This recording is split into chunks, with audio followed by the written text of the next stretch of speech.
तर एकीकडे पार्थ पवारांच्या जमीन घोटाळ्याचं प्रकरण समोर आलेलं असतानाच आता काँग्रेस नेते विजय वडेट्टीवारांनी मंत्री प्रताप सरनाईकांवर गंभीर आरोप केलेत। सरनाईकांनी मीरा भाईंदरमध्ये 200 कोटींची जागा केवळ 3 कोटींमध्ये लाटल्याचा आरोप वडेट्टीवारांनी केला। सरनाईकांनी आपल्या संस्थेसाठी ही जागा लाटल्याचा आरोप वडेट्टीवार यांच्याकडून करण्यात आलाय। या संदर्भात लवकरच माहिती देणार असल्याचं देखील वडेट्टीवारांनी म्हटलंय।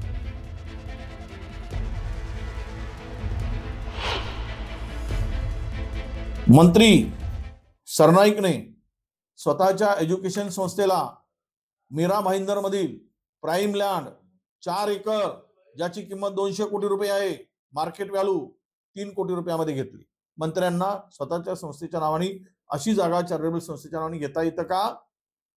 आणि हे जर होऊ शकतं तर महाराष्ट्र लुटून खा, आम्ही डोळे बंद करून बसतो। लुटा आओ लुटो, महाराष्ट्र बेचो अशीच म्हणायची पाळी आता या सरकारच्याकडून अपेक्षित आहे। त्याचं सर्वे नंबर पासून सगळी माहिती माझ्याकडे आहे आणि हे घोटाळे कुठेतरी थांबले पाहिजेत। तर प्रताप सरनाईकांनी हे सगळे आरोप फेटाळून लावत विजय वडेट्टीवारांनी कागदोपत्री पुरावे द्यावेत असं म्हटलंय। वडेट्टीवार म्हणतात ती जमीन कुठे आहे हेच मी पाहायला आलोय असं देखील प्रताप सरनाईक म्हणाले।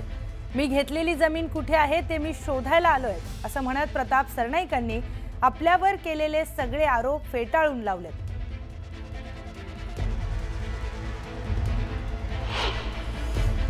कुठल्याही मंत्र्यावर आरोप करत असताना काहीतरी पुरावे देणं गरजेचं आहे। मला असं वाटतं शेवटी मी सुद्धा बघतोय मीरा भाईंदर आहे, माझा मतदारसंघ आहे, माझ्या मतदारसंघामध्ये एवढी मोठी जमीन कुठे आहे याचा शोध मी सुद्धा घेतोय।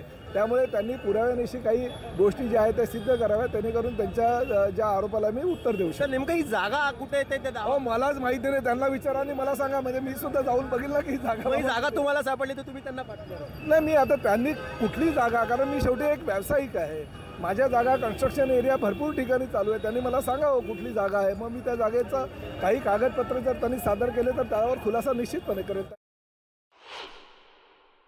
त्याची चौकशी पुन्हा करावी लागेल। वडेट्टीवार कुठल्या प्रकरणाबद्दल बोलतात आहे, त्यांनी जर मला काही तक्रार दिली वडेट्टीवारजींनी, केवळ हे लोक मीडियात बोलतात।